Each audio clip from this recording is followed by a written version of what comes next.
by the New South Wales Industrial Commission. The best example of that is the Teachers Federation.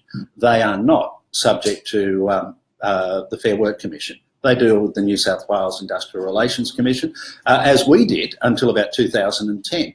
Now, at that point, either party was perfectly allowed to request arbitration. There was none of this, you need to have consent. But even amongst those unions that are in the federal jurisdiction, so governed by Fair Work, there are a number of those agreements that certainly have that, including some, surprisingly, made by Catholic Church employers. But with a number of others, their agreements have not yet expired, and we've had some discussions at a peak body level in regard to that. And certainly, since this mid-year decision by Fair Work, it is the intention of I think, every union to make sure that they have access to arbitration without consent in future agreements that they make.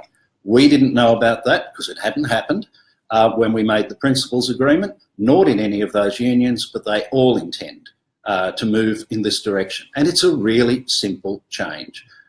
It simply would need to say, well, not very much at all, but it might say something like, the parties agree that the Fair Work Commission can arbitrate a matter which has failed to be resolved at conciliation or mediation. Now, I'm not an expert in drafting agreements, and there might be some playing with that those words, but that's it. It is not the world's biggest change. All right, we're getting a few in now. So Cheryl from Lismore has this question. We had a CEO Lismore representative tell us that in a case of child protection, the IEU cannot represent us, only support us. I have had a member approach me and say, what is the point of the union if you can't do more than support us? That's from Cheryl. Well, again, that's not true.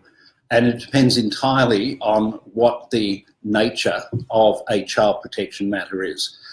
Is this a simple accusation that needs investigation? And certainly at that point, the issue is to support a member through that investigation, to ensure that answers that they give are appropriate answers. But if the matter is a matter that ultimately results in charges, then charges being laid by the police, then we have very clear issues in regard to that, and we have supported and what was the particular word? Represented and arranged for legal representation for members facing criminal matters. That is exactly what we do. But at a low level of or an early intervention where there is an accusation being made, certainly the issue is support, but equally representation. And that representation can, of course, go through to getting an expert in the field to defend someone in a court. All right, so... It just amazes me that people can say these things. I mean, this really is, we don't know what an answer is. Let's just make one up. And I'm really getting heartily sick of it. Right, so do the Catholic employers want to remove or change the subclause 44.2, or if not, what is it they specifically want to change? They don't want to change it. In fact, they say they're very happy with it. Well, of course they're happy with it, because the new ruling says if you've got this old clause, you cannot arbitrate a matter. We want it changed, and we want it changed for the reasons that I've said. And I've equally said that the change we are seeking is not a major change. It is simply a few words that says, by all means, we will always attempt to mediate and to conciliate things before referring them to arbitration. One of the documents that went, at least one of the documents that went out to from a diocese or two, said that we wanted to take everything straight to arbitration without doing anything else. The law does not allow that. Now, why someone would put their name to a document that is a clear lie is beyond me, but this is what they're doing. I guess they've worked on the assumption if we say something often enough, people will believe it. The Fair Work Act does not allow arbitration until you've exhausted all the other remedies. I think in the entire life of this last agreement, we have threatened to use arbitration twice, used it once, both times, funnily enough, in respect of the Archdiocese of Canberra and Goulburn. And our members in the Archdiocese will remember the dispute we had about whether 3-year trained teachers could access the exemplar teacher. The diocese refused to move on that through conciliation and mediation. We took the matter to arbitration and we won. The Commission found in our favour. The second issue, which was March this year, we had a clear statement in the agreement that said that our members would work the same days as government school members.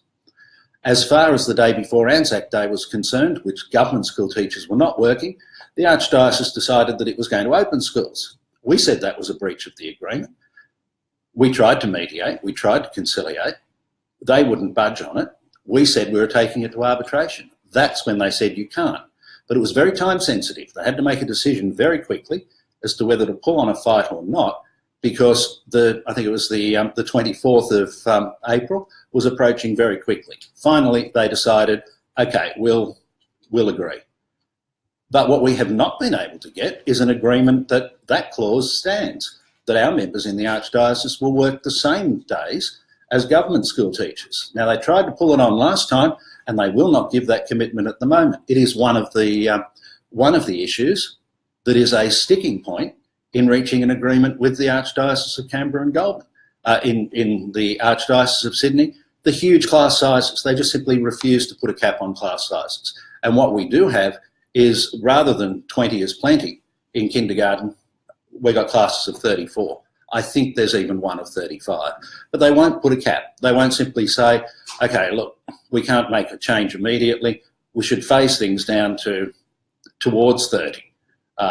Or 32 by the end of the agreement, or whatever.